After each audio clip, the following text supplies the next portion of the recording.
and the camera. Hi everyone, welcome again to this very first Canada Africa FinTech Summit. With us today is Mr. Bumi Akinyamu, and he will introduce himself and tell us a little bit about his experience, but also his impact in the FinTech industry. Please go ahead by introducing yourself and your business, please. Yes, my name is Bumi Akinyemiju, and I'm the CEO of Venture Garden Group, which is a venture studio of studios, and Greenhouse Capital, which is a venture fund, fintech fund, and also Open Africa, which is just a non-profit that is about opening Africa. Thank you very much. And how long have you been in the FinTech industry? Oh, as far back as I know, probably I'll say a little over 20 years that I've been in the fintech industry. Excellent. And what brings you here at the very first Canada Africa FinTech Summit? Yeah, I understand that there is a movement in Canada. There is a strategy in Canada which is all about connecting Africa to Canada, and we also know that Canada is quite strong in fintech. Africa is leapfrogging in fintech. So I think the confluence of those two things underpins this event, I believe. And so I was invited to come, and I find that it's actually good timing. Exactly. And we're so excited to have you. People like you actually bring the richness in, bring bridging the gap between Africa and Canada when it comes to fintech. Now, I have two questions for you, and you can take your time and answer as you please. What does a successful fintech bridge between Canada and Africa look like in 5 years, do you think?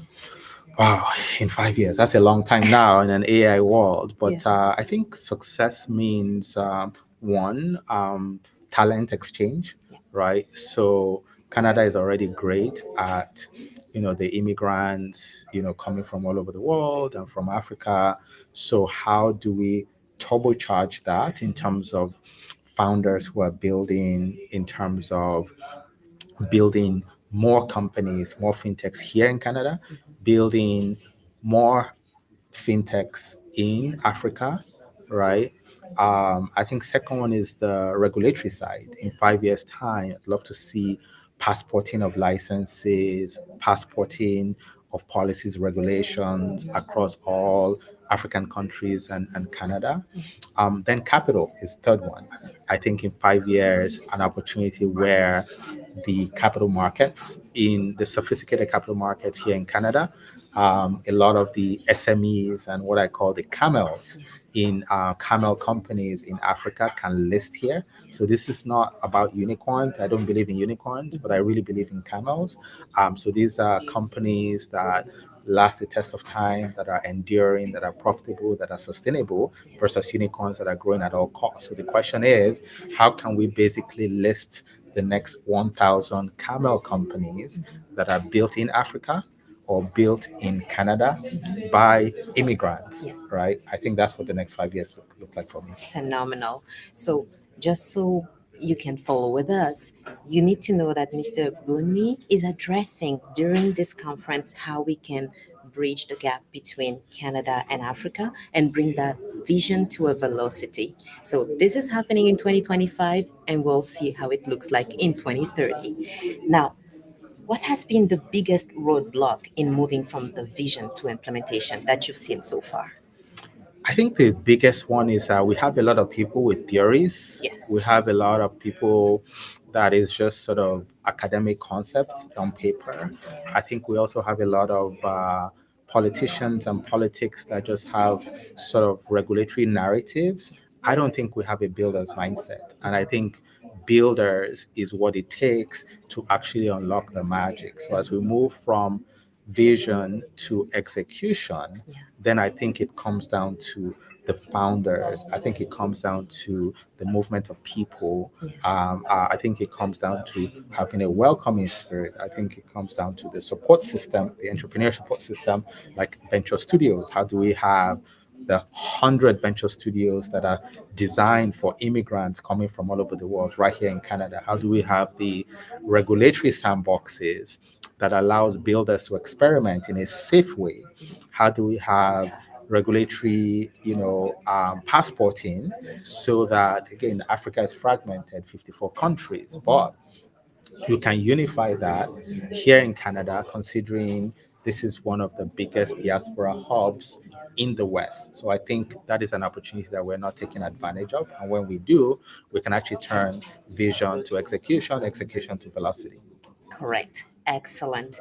This is actually terrific. And we can easily see that those challenges can be addressed. And today's summit is here to bring it on the table to discuss how we can go about addressing each one of those challenges. Now, how do you think we can ensure equitable access to opportunities across both regions? Equitable access to opportunities, I think that really begins with open information, Yeah. right? I think people sometimes don't know how to find the right information to Right. incorporate their business, to get some support systems, to right. And I think we want to make that as easy as possible. We want to democratize this. One of the ways to do that is sort of like a one-stop shop, Yeah. right? You create a one-stop shop that allows anybody that wants to build a fintech business, anybody that wants to build a stablecoin business, anybody that wants to build a digital asset company, lending company, right? Anything around financial services infrastructure, capital markets infrastructure. How do you give them one place to go Yeah.